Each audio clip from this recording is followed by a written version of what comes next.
certain molars or wisdom teeth can become impacted, but your canine teeth may also become impacted, requiring surgical treatment. This video tells you more about that treatment.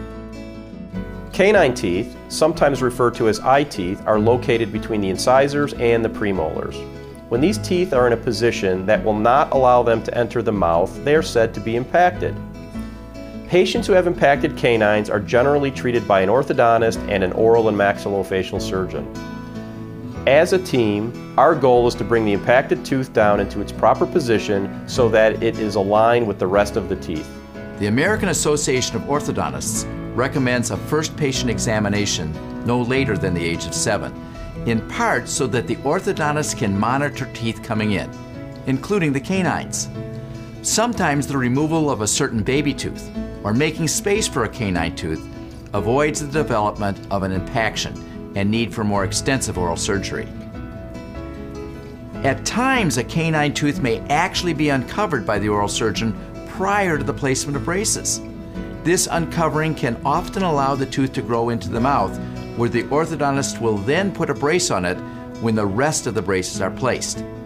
Finally, there are times where braces are first placed, making space for an impacted canine prior to referral for uncovering by the oral surgeon. Remember, though, that these are large teeth, often with the longest roots in the mouth, so to bring a canine into the mouth can literally take months.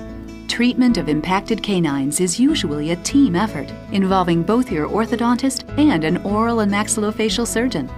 Your orthodontist will refer you to a surgeon who will meet with you to evaluate your individual situation, discuss the procedure, perform certain diagnostic tests, and schedule the surgery.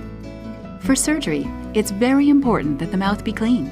We ask patients to brush and floss their teeth as usual. Ask your surgeon about restrictions on eating and drinking before surgery. Finally, it's best to go to surgery wearing loose and comfortable clothing. Surgery to expose an impacted canine is performed in the oral and maxillofacial surgery office using a local anesthetic or an IV sedation. The procedure generally takes about 45 minutes. During the surgery, the surgeon uncovers the crown of the tooth by removing some of the gum tissue and bone that surrounds it. Depending on the individual case, the oral surgeon may place a dressing over the tooth that will be removed after 10 to 14 days. In other instances, the oral surgeon will bond an orthodontic bracket and gold chain onto the exposed tooth. In both of these situations, the patient will return to the orthodontist to have the tooth repositioned into its proper place in the dental arch. Recovery was very fast. It was probably over the weekend. And I know the swelling, of course, was there for a couple days, but overall I felt great. It wasn't as bad as I thought, so that was exciting. We ask patients to return to the oral and maxillofacial surgery office within 7 to 10 days after surgery to evaluate the healing process and make sure they are maintaining good oral hygiene. The cosmetic benefit of having a canine in the mouth is that it truly is the cornerstone of the smile. We've all seen people who've lost their upper eye teeth, and as a result, the lips appear sunken in and thinned. This prematurely ages the smile in the face. The roots of the canines provide the support for the corner of the mouth and your smile. Of course, I'm not done with my treatment yet, but I know the tooth is moving.